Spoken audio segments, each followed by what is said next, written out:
বচন বেদ পাঠশালা। রীতি দুয়ার দাও খুলে করো শ্রবণ, প্রভুরই এই বচন বেদ পাঠশালা। নমস্কার, শুরু করছি এক বাইবেল অধ্যয়নমূলক অনুষ্ঠান বেদ পাঠশালা। এই অনুষ্ঠানের মাধ্যমে আপনি জানতে পারবেন ঈশ্বরের বাক্য পবিত্র বাইবেলের নিগূঢ় তত্ত্ব।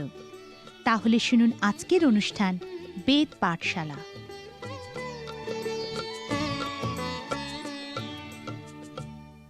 প্রিয় শ্রোতা বন্ধু, বেদ পাঠশালা অনুষ্ঠানে আপনাকে জানাই সাদর অভ্যর্থনা। আমি সত্যি খুব আনন্দিত এবং সম্মানিত বোধ করছি এই ভেবে যে আমাদের এই অনুষ্ঠানে আপনি আমাদের সঙ্গে উপস্থিত আছেন। এই অনুষ্ঠানে আমরা এখনও সেই দ্বিতীয় বিবরণ পুস্তক অধ্যয়ন করছি। আমরা দেখেছি যে এই দ্বিতীয় বিবরণ পুস্তকটি হল মূলত ঈশ্বরের দাস মসি কর্তৃক প্রচারিত উপদেশসমূহের সংকলন, যে উপদেশসমূহ তিনি সেই ইসরায়েল সন্তানদের সেই কনান দেশে প্রবেশের ঠিক আগে দিয়েছিলেন।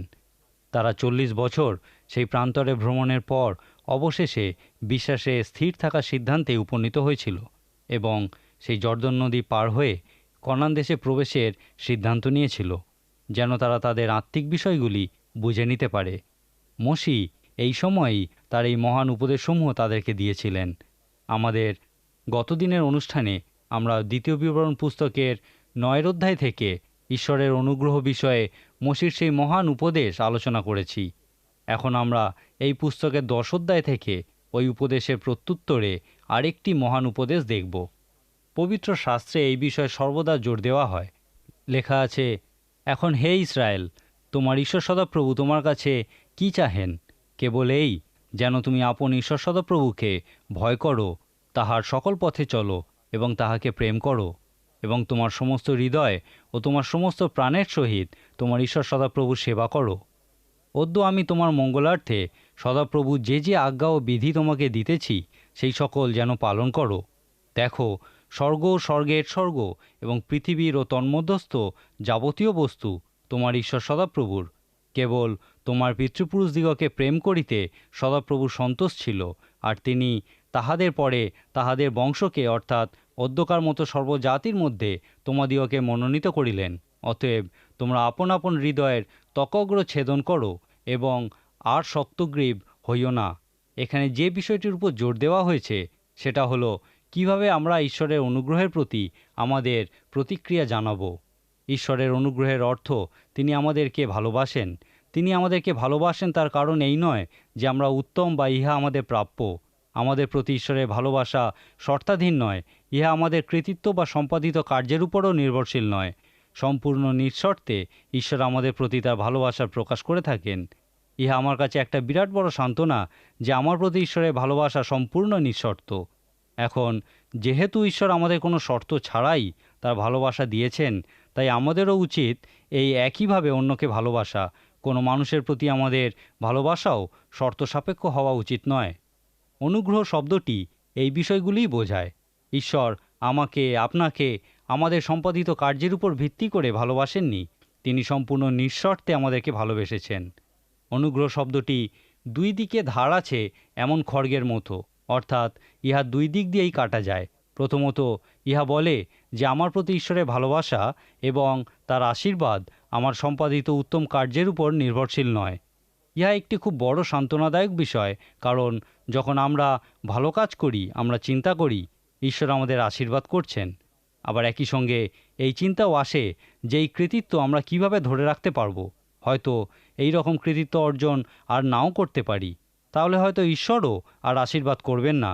কিন্তু অনুগ্রহ শব্দটি বলে যে এই বিষয়ে আমাদের চিন্তা করার কোনো প্রয়োজন নেই, কারণ ঈশ্বরের ভালোবাসা শর্তাধীন নয়। ইহা হলো অনুগ্রহ শব্দের অর্ধেক বার্তা।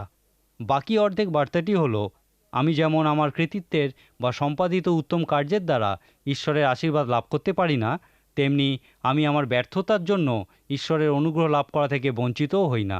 আমার মনে হয় ইহা অনেক বেশি স্বস্তিদায়ক। ঈশ্বর আমাকে আমার উত্তমতার কারণে ভালোবাসেন না, তেমনি তিনি আমাকে আমার মন্দতার জন্য ছুঁড়ে ফেলে দেবেন না। তিনি আমাকে আমার মন্দতা সত্ত্বেও ভালোবাসেন, কিন্তু ইহা তার পক্ষে খুবই বেদনাদায়ক হয়। ইহাই সমগ্র বাইবেলের মূল কথা। এই বিষয়ে আপনি কিভাবে আপনার প্রতিক্রিয়া ব্যক্ত করেন? এই বিষয়টি কি আপনাকে প্রভাবিত করে? এই বিষয়টির দ্বারা আমাদের অবশ্যই প্রভাবিত হওয়া উচিত, যেন আমরা আমাদের একগুঁয়েমি, আমাদের পাপ থেকে নিজেদেরকে পরিষ্কৃত করতে পারি। আমাদের অবশ্যই ঈশ্বরকে খুশি করা উচিত, যিনি আমাদেরকে নিঃশর্তে ভালোবাসেন।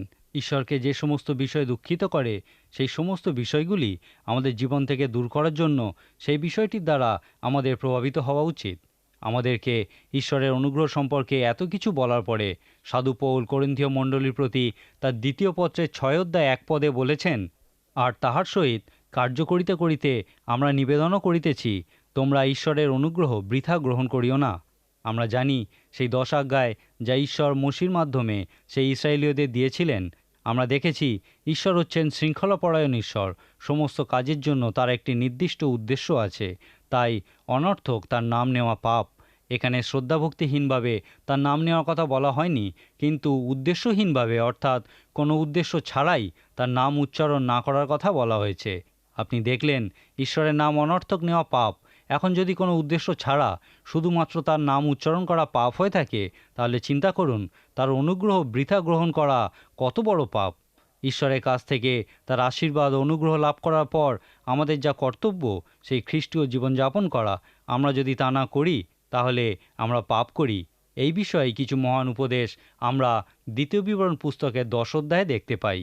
ইহার পরে আমরা সমত বা সপক্ষ ত্যাগ সম্পর্কে কিছু ভয়ানক উপদেশ দেখতে পাই।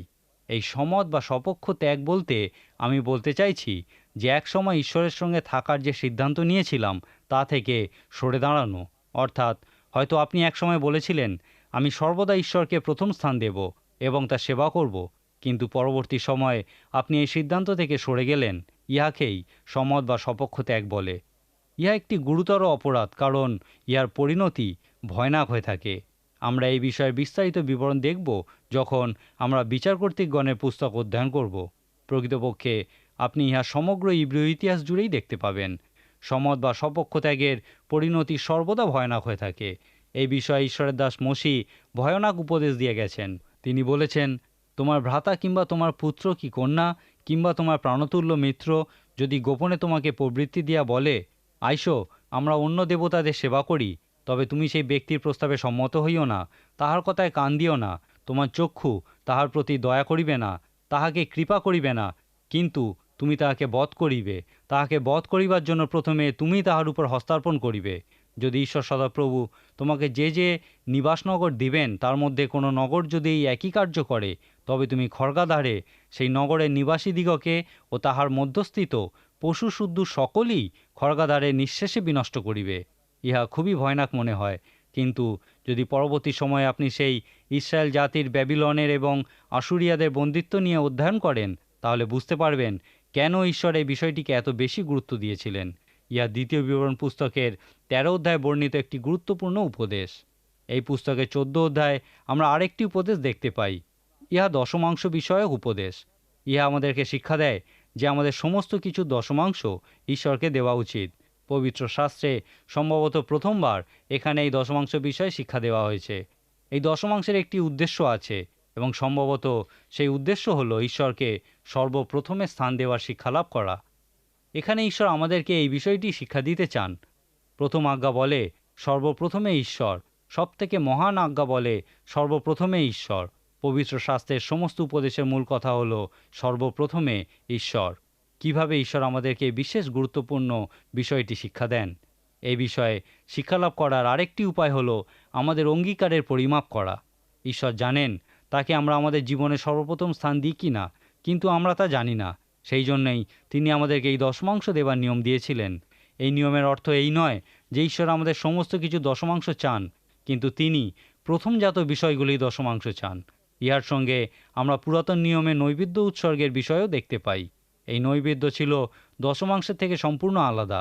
এই দুটির সঙ্গে তারা উপহার স্বরূপ হোমবলিও উৎসর্গ করত। রাজা দাউদ এই হোমবলির সংজ্ঞা আমাদেরকে দিয়েছেন। তিনি বলেছিলেন, আমি আমার ঈশ্বর সদাপ্রভুর উদ্দেশ্যে বিনামূল্যে হোমবলি উৎসর্গ করিব না। একজন খুব ধনী ব্যক্তির পক্ষে দশমাংশ দেওয়ার জন্য তাকে কোনো ক্ষতি স্বীকার করতে হয় না। তিনি এই বিষয়ে কিছু অনুভবও করেন না। কিন্তু আপনি কতটা ধনবান তা সম্পূর্ণ আপেক্ষিক।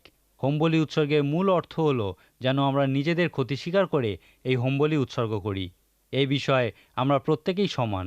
যদি আপনি একজন ধনবান ব্যক্তি হন, তাহলে নিজের ক্ষতি স্বীকার করে হোমবলি উৎসর্গ করার জন্য হয়তো আপনাকে আপনার ধন সম্পত্তির অনেকটাই উৎসর্গ করতে হবে। আমাদের প্রত্যেককেই এই বলি উৎসর্গের আজ্ঞা দেওয়া হয়েছে। সুতরাং পুরাতন নিয়মে আমরা দশমাংশ বিষয় দেখলাম, আমরা দেখলাম নৈবেদ্য উৎসর্গের বিষয় এবং হোম বলি উৎসর্গের বিষয়ও দেখলাম। নতুন নিয়মে আমরা আরেকটি শব্দ দেখতে পাই যা এইগুলির থেকেও আমাদেরকে অনেক বেশি কিছু বলে। সেই শব্দটি হলো দেওয়ানি পদ বা গোমস্তাদির পদ। যীশুখ্রিস্ট এই শব্দটি ব্যবহার করতে ভালোবাসতেন। আপনি কি এই দেওয়ানি পদের অর্থ জানেন? অর্থাৎ আমাদেরকে কি বলতে চায় আপনি কি বুঝতে পারেন? এই শব্দটি যে অর্থ প্রকাশ করে তা হলো সমস্তই ঈশ্বরের। যখন আমি নিজেকে একজন দেওয়ান বা গোমস্তা বলি, তখন আমি শুধুমাত্র ঈশ্বরকে দশমাংশ দিই না। যেমন যাকব যখন বাড়ি থেকে পালিয়ে গেছিলেন এবং পথে ঈশ্বরের সঙ্গে কথোপকথনের সময় প্রতিজ্ঞা করেছিলেন দশমাংশ দেবেন বলে। কিন্তু যখন আমি এই দেওয়ানি পথ সম্পর্কে বুঝতে পারি, তখন আমি এই শিক্ষা লাভ করি যে আমার সমস্ত কিছুই ঈশ্বরের এবং ইহা ঈশ্বরের প্রতি আমার বিশ্বস্ততা যাচনা করে। একটা বিষয় আমি বুঝতে পারি যে একদিন আমাকে ঈশ্বরের সামনে দাঁড়াতে হবে এবং তিনি আমার কাছে সেই দেওয়ানি পদের হিসেব চাইবেন। এই দশমাংশ বিষয়ে মসির উপদেশ আমরা দ্বিতীয় বিবরণ পুস্তকের 14 অধ্যায়ে দেখতে পাই। মনে রাখুন, এই দশমাংশের প্রধান উদ্দেশ্য হলো আমাদেরকে ঈশ্বরকে সর্বপ্রথমে রাখা শিক্ষা দেওয়া।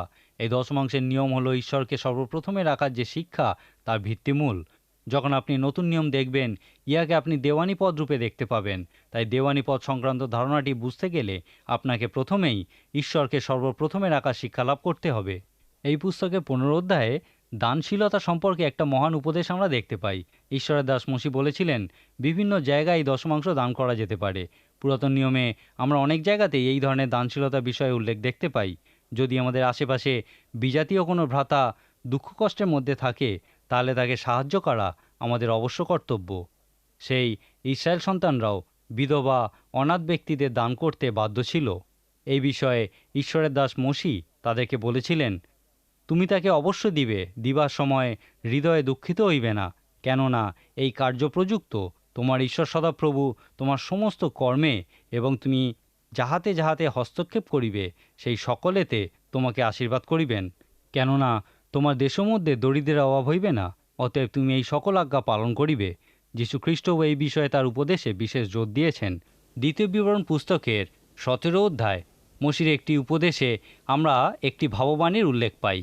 মসি একজন ভাববাদী ছিলেন এবং ভাববাদী রূপে তিনি দুটি কাজ করেছিলেন। প্রথমত, তিনি ভবিষ্যৎ বিষয় বলতেন এবং ঈশ্বরের বাক্যও বলতেন। এই 17 অধ্যায়ে এই দুটি বিষয়েরই উল্লেখ দেখতে পাই। এই সময় ইসরায়েল জাতির কোনো রাজা ছিল না এবং আগামী 500 বছরের মধ্যে তাদের কোনো রাজা পাবার আশাও ছিল না।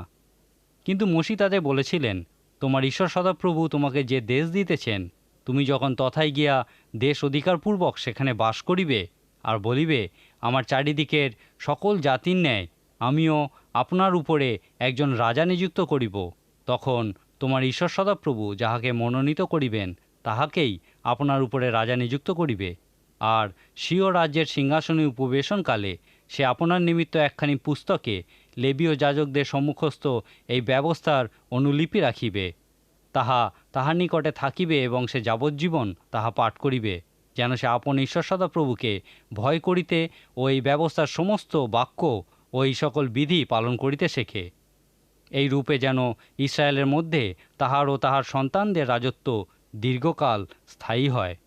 রাজা দাউদ ছিলেন ইসরায়েল জাতির প্রথম উত্তম রাজা।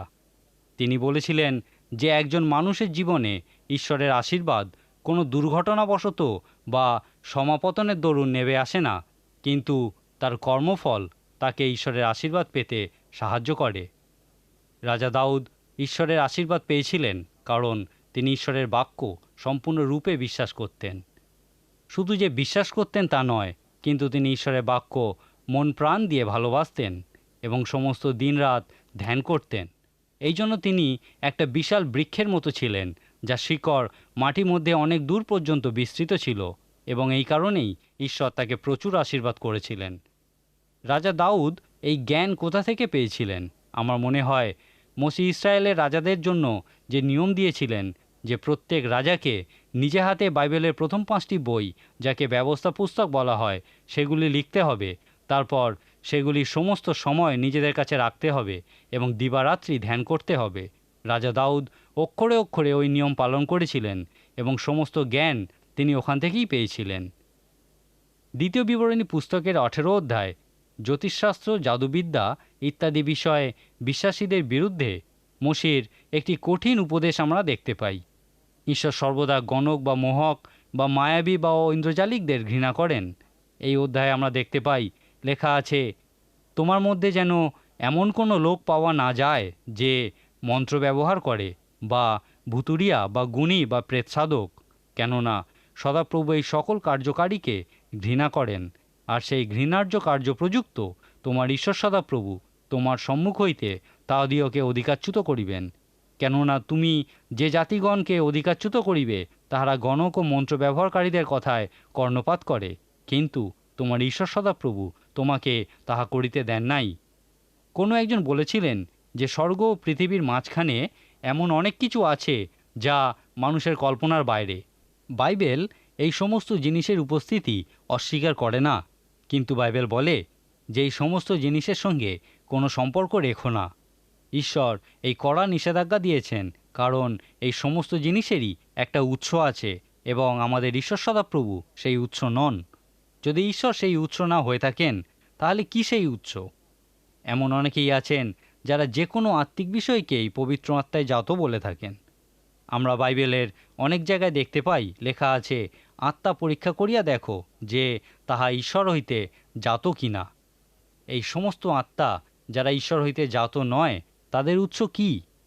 আমরা ঈশ্বর থেকে জাত আত্মার কথা জানি। বাইবেল অনুযায়ী পবিত্র আত্মাই হলো ঈশ্বর। ঈশ্বর পবিত্র আত্মার দ্বারা কাজ করেন এবং এই পবিত্র আত্মার মধ্যে দিয়ে তিনি নিজেকে ব্যক্ত করেছেন। বাইবেল আমাদের পবিত্র আত্মার ফল এবং উপহারের বিষয় শিক্ষা দেয়, কিন্তু ঈশ্বর থেকে জাত নয় এমন আত্মার বিষয়েও আমরা জানি। যখন আপনারা গণক বা মায়াবী বা প্রেতসাধকদের কাছে যান সাহায্যের জন্য, তখন আপনারা ঈশ্বর থেকে জাত নয় এমন আত্মারই সাহায্য চান। সেই জন্যই ঈশ্বর মসির মধ্যে দিয়ে তার মনোনীত লোকদের এই ধরনের আত্মিক জগতের সঙ্গে সম্পর্ক না রাখার জন্য সতর্ক বার্তা পাঠিয়েছেন। দ্বিতীয় বিবরণী পুস্তক তার 18 অধ্যায়ে আমরা ত্রাণকর্তা বিষয়ক ভাওবাদীর উপর একটা মহান উপদেশ দেখতে পাই। এটা মসির একটি বিখ্যাত ভাওবাণী। মসি বলেছিলেন, তোমার ঈশ্বর সদাপ্রভু তোমার মধ্য হইতে তোমার ভাতৃগণের মধ্য হইতে তোমার জন্য আমার সদৃশ এক ভাওবাদী উৎপন্ন করিবেন, তাহারই কথায় তোমরা কর্ণপাত করিবে। কেননা হোরেবে সমাজের দিবসে তুমি আপন ঈশ্বর সদাপ্রভুর কাছে এই প্রার্থনাই তো করিয়াছিলে, যথা, আমি যেন আপন ঈশ্বর সদাপ্রভুর রব পুনর্বার শুনিতে ও এই মহাগ্নি আর দেখিতে না পাই, পাছে আমি মারা পড়ি। তখন সদাপ্রভু আমাকে কহিলেন, উহারা ভালোই বলিয়াছে, আমি উহাদের জন্য উহাদের ভাতৃগণের মধ্য হইতে তোমার সদৃশ এক ভাওবাদী উৎপন্ন করিব ও তাহার মুখে আমার বাক্য দিব, আর আমি তাহাকে যাহা যাহা আজ্ঞা করিব তাহা তিনি উহাদিগকে বলিবেন। এটা অবশ্যই একটা ত্রাণকর্তা বিষয়ক ভাওবাণী এবং ইহা তাদের প্রার্থনার উত্তর যা তারা সিনয় পর্বতের পাদদেশে সদাপ্রভুর উদ্দেশ্যে করেছিল। ঈশ্বর তাদেরকে লিখিত নিয়ম দিয়েছিলেন, কিন্তু তিনি সেই নিয়মের বাইরেও তাদের সঙ্গে কথা বলতে চেয়েছিলেন। তার অপরিসীম দয়ায় ও সুগভীর ভালোবাসায় তিনি একজন ভাওবাদীর মধ্যে দিয়ে তাদের সঙ্গে কথা বলেছিলেন। সেই ভাওবাদী ছিলেন মসীহ, যিনি ভাওবাদী ছিলেন, মহাপুরোহিত ছিলেন ও রাজা ছিলেন। জন বাপ্তাইজককে যখন ধর্মগুরুরা জিজ্ঞেস করেছিল, তুমি কি ভাওবাদী, তারা জানতো তারা কার কথা জিজ্ঞেস করছে। হ্যাঁ, তারা যীশু খ্রিস্টের কথাই জিজ্ঞেস করেছিল। দ্বিতীয় বিবরণ পুস্তকের 19 অধ্যায় মৃত্যুদণ্ড বিষয়ক কিছু গুরুত্বপূর্ণ উপদেশ আমরা দেখতে পাই। এই অধ্যায়ে আমরা দেখি যে সেখানে অপরাধীর প্রতি তেমন জোর দেওয়া হয়নি, কিন্তু তার অপরাধের যতজন শিকার হয়েছিল তাদের প্রতি বিশেষ জোর দেওয়া হয়েছে। আজকের দিনে আমরা সবচেয়ে বড় শাস্তি বা মৃত্যুদণ্ডের উপর জোর দিয়ে থাকি। বাইবেল থেকে আমরা এই শিক্ষা লাভ করি যে ঈশ্বর এই সব থেকে বড় শাস্তি বা মৃত্যুদণ্ডের বিধান ইসরায়েল জাতিকে দিয়েছিলেন, যেন সমস্ত ইসরায়েল থেকে দুষ্কর্ম বা সমস্ত রকম খারাপ কাজ দূরীভূত হয়। অনেকের মতেই এটা খুবই নিষ্ঠুর বা অমানসিক বিধান। এই পুস্তকের 20 অধ্যায়ে আমরা বিশ্বাস সংক্রান্ত একটি মহান উপদেশ দেখতে পাই। এখানে মসি বলেছিলেন, তুমি তোমার শত্রুদের প্রতিকূলে যুদ্ধ করিতে গিয়া যদি আপনার অপেক্ষা অধিক অশ্ব, রথ ও লোক দেখো, তবে ভীত হইও না, কেননা তোমার ঈশ্বর সদাপ্রভু তোমার সহবর্তী। আর তোমরা যুদ্ধার্থে নিকটবর্তী হইলে যাজক আসিয়া লোকদের কাছে কথা কইবে, তাদিওকে বলিবে, কে দ্রাক্ষাক্ষেত্র প্রস্তুত করিয়া তাহার প্রথম ফল ভোগ করে নাই, সে যুদ্ধে মরিলে পাছে অন্য লোক তাহার প্রথম ফল ভোগ করে, সেই জন্য সে আপন গৃহে ফিরিয়া যাউক। আর বাগদান হইলে ওকে বিবাহ করে নাই, যে যুদ্ধে মরিলে পাছে অন্য লোক সেই কন্যাকে গ্রহণ করে, এই জন্য সে আপন গৃহে ফিরিয়া যাউক। আর এই সমস্ত কারণে যদি কেউ বাড়ি ফিরে যেতে চাও, ফিরে যাও। আমরা জানি যে গিদিয়ন মোশির এই উপদেশের সফল প্রয়োগ করেছিলেন যখন মিদিয়ানদের বিরুদ্ধে যুদ্ধে যাচ্ছিলেন। গিদিয়নের সঙ্গে প্রায় 32,000 সৈন্য প্রস্তুত ছিল যুদ্ধ করার জন্য, কিন্তু ঈশ্বর তাকে বললেন, তুমি এই কথা ঘোষণা করো, যে কেহ ভীত ও ত্রাসযুক্ত সে ফিরিয়া গিলিয়ত পর্বত হইতে প্রস্থান করুক। গিদিয়ন সেই রকম ঘোষণাই করলেন এবং তাতে প্রায় 22,000 লোক ফিরে গেল এবং 10,000 অবশিষ্ট থাকলো। কিন্তু ঈশ্বর আবার গিদিয়নকে বললেন, লোক এখনও অধিক আছে, তুমি তাহাদিওকে লইয়া ওই জলের কাছে নামিয়া যাও, তাহাতে আমি তোমার জন্য তাহাদের পরীক্ষা লইব। পরে তিনি লোকদিওকে জলের নিকটে লইয়া গেলে সদাপ্রভু গিদিয়নকে কহিলেন, যে কেহ কুকুরের ন্যায় জিহ্বা দ্বারা জল চাটিয়া খায়, তাহাকে ও যে কেহ জল পান করিবার জন্য হাঁটুর উপর উপুর হয়, তাহাকে পৃথক করিয়া রাখো। তাহাতে 300 লোক মুখে অঞ্জলি তুলিয়া জল চাটিয়া খাইল, কিন্তু অন্য সমস্ত লোক পান করিবার জন্য হাঁটুর উপরে উপুর হইল। আর ওই 300 লোক নিয়েই গিদিয়ন মিদিয়ানদের বিরুদ্ধে যুদ্ধে জয়লাভ করেছিলেন। এখানে ঈশ্বর দেখাতে চেয়েছিলেন যে তিনি সঙ্গে থাকলে 300 লোকও 32,000 লোকের থেকে অনেক বেশি শক্তিশালী হবে, এবং তিনি তাদেরকে আশ্বস্ত করতে চেয়েছিলেন যে তিনি তাদের সঙ্গে আছেন। সমস্ত ঈশ্বর বিশ্বাসীরাই ঈশ্বরের এই ক্ষমতায় বিশ্বাস করেন। এরপরেই আমরা যুদ্ধ করে সমস্ত কিছু ধ্বংস করার বা বিধ্বংসী যুদ্ধ বিষয়ে কিছু উপদেশ দেখতে পাই। কিন্তু এই বিষয়ে আমরা যিশয়ের পুস্তক যখন অধ্যয়ন করব, সেই সময় বিস্তারিত আলোচনা করব। দ্বিতীয় বিবরণ পুস্তকে আমরা অনুগ্রহের বিষয়ে দেখতে পাই এবং আরও একটি সুন্দর বিষয়, সেই উদ্ধার সংক্রান্ত বিষয়ের উল্লেখ পাই। দ্বিতীয় বিবরণ তার 25 অধ্যায় আমরা মুক্তিদাতার যে নিয়ম দেখতে পাই, তা আমাদের মুক্তিদাতা যীশু খ্রিস্টের সুন্দর চিত্র প্রদর্শন করে। আপনাদের নিশ্চয়ই মনে আছে যে আমরা বলেছিলাম সমস্ত বাইবেলটাই যীশু খ্রিস্টের সম্বন্ধে লেখা। বাইবেল কোনো বিজ্ঞান বা কোনো সভ্যতার ইতিহাসের পাঠ্যপুস্তক নয়। বাইবেল হলো মুক্তি এবং মুক্তিদাতা, যার মাধ্যমে আমরা মুক্তি পাই, তার ইতিহাস। রুতের বিবরণ এবং সামগ্রিকভাবে মুক্তি সম্পর্কে বোঝার জন্য 25 অধ্যায়ের এই ছোট্ট অংশটি খুবই গুরুত্বপূর্ণ। আমরা লেবীয়র পুস্তক, যিশয়ের পুস্তকের মতো দ্বিতীয় বিবরণ পুস্তকের শেষেও ঈশ্বরের বাক্যের প্রতি বাধ্যতার উপর অত্যন্ত সুন্দর উপদেশ দেখতে পাই। এটাই এই পুস্তকের উপসংহার। দ্বিতীয় বিবরণ পুস্তকের শেষের অধ্যায়গুলিতে মোশির উপদেশসমূহে তিনি বলেছেন যে যদি ইব্রিয় জাতি ঈশ্বরের বাক্য মেনে চলে, তবে ঈশ্বর তাদের আশীর্বাদে পরিপূর্ণ করবেন, আর যদি তারা ঈশ্বরের বাক্য অমান্য করে, তবে তারা শাপযুক্ত হবে। ইহা বিশ্বের যে কোনো মহান প্রচার বা উপদেশের থেকে অনেক বেশি মহান। মোশি বলেছিলেন, আমি তোমার সম্মুখে জীবন ও মৃত্যু রাখিলাম, অতএব জীবন মনোনীত করো, যেন সবংশে বাঁচতে পারো। দ্বিতীয় বিবরণ পুস্তক অধ্যয়ন শেষ করার এর থেকে সুন্দর উপায় আর কি হতে পারে? এই পুস্তকে আরও অনেক কিছু আলোচনা করার আছে, কিন্তু আমি চেষ্টা করেছি শুধুমাত্র কিছু বিশেষ অংশ আপনার সঙ্গে আলোচনা করতে। আজকের মতো আমার সময় এখানেই শেষ। আশা করব আমাদের আগামী দিনের অনুষ্ঠানেও আপনি আমাদের সঙ্গে উপস্থিত থাকবেন এবং আমাদের এই বাইবেল অধ্যয়নে অংশগ্রহণ করবেন। ঈশ্বর আপনার মঙ্গল করুন। প্রিয় শ্রোতা বন্ধু, বেদ পাঠশালা অনুষ্ঠানটি কেমন লাগলো? এবং আপনি যদি বিনামূল্যে বাইবেল অধ্যয়ন সহায়ক পুস্তিকা পেতে চান, তাহলে পত্রের মাধ্যমে, ইমেলে অথবা ফোনে আপনি আমাদের সাথে যোগাযোগ করতে পারেন। আমাদের ফোন নম্বর হল 24380045। ইমেলের জন্য লিখুন bengalivp@radiovv.org। শেষে জানাই আমাদের ঠিকানা বেদ পাঠশালা, পোস্ট বক্স নম্বর 16925, কলকাতা 700034। আমাদের আরেকটি ঠিকানা হল বেদ পাঠশালা, জিপিও বক্স নাম্বার 87, শিলিগুড়ি 1। তাহলে আবার দেখা হবে। নমস্কার।